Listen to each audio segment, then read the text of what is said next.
I can't wait. Look, oh, hi there.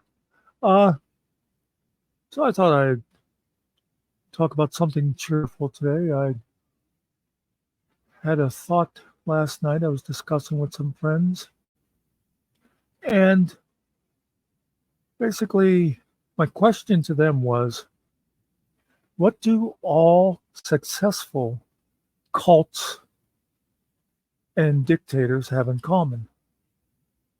And, they said things like a lot of followers and other stuff. So then I gave the hint of, okay, let's talk about Hitler had the Jews, Trump has Mexicans, various cults has the government. Common enemy, right? That's what always works for any of these guys. These, the cult leaders, the politicians, the dictators. You get, and of course, you have to have some charisma and stuff like that. But to really make a coherent crowd of followers, you give them a common enemy. Now, I could stop talking about there, but what I wanted to mention was I think people should keep this in mind in more everyday things, certainly with politicians.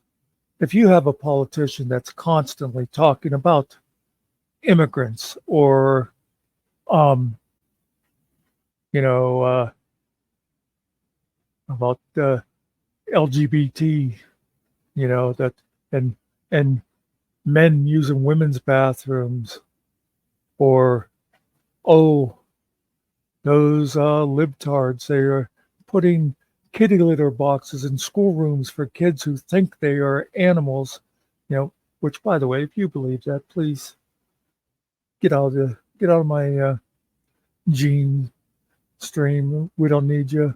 Uh, anyway, yeah, if they are always telling you who to be afraid of, who to hate, who's coming after your job, they really don't have anything of substance to tell you. They just want you to be afraid. And um, I'm sorry. I just looked up there and I was thinking I forgot to hit the record button, but it's recording. So you got to see me say this. Anyway, yeah, but it could happen with other things. I mean, I could see like, someone in the Loyal Order of Moose saying, we got to watch out for those elks or whatever. But even like maybe like on a family level or a group of friends, and they'll be like, oh yeah, that's Susie. She's always like talking behind everybody's back. And it's the same kind of thing. A little side note I remember, speaking of the Nazis. Um, do you know in the concentration camps, every once in a while a guard would just randomly shoot one of the prisoners.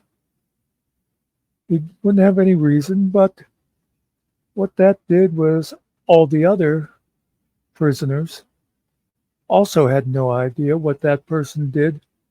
So they were more careful and they worked harder, and they were, made sure that they didn't make eye contact or whatever, because I don't know what the hell got that guy killed, but I want to make sure that I don't do it.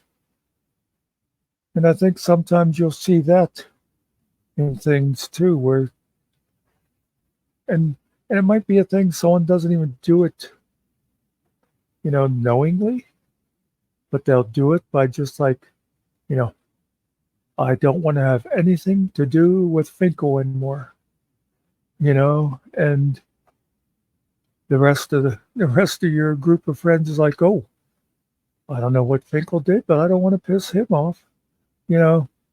So anyway, yeah, I just thought I'd mention this as sort of a little random thought I had, but think it over and apply it to your life and see if you have people in your life who are doing this, trying to create common enemies and things like that to, you know, force you to be closer to them, basically.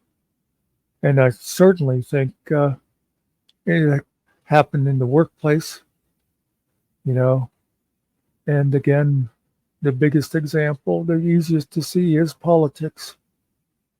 Anytime you've got a politician looking for your vote, and all he wants to talk about is the evil people of whatever kind, you should probably steer away from that politician. That's my thought.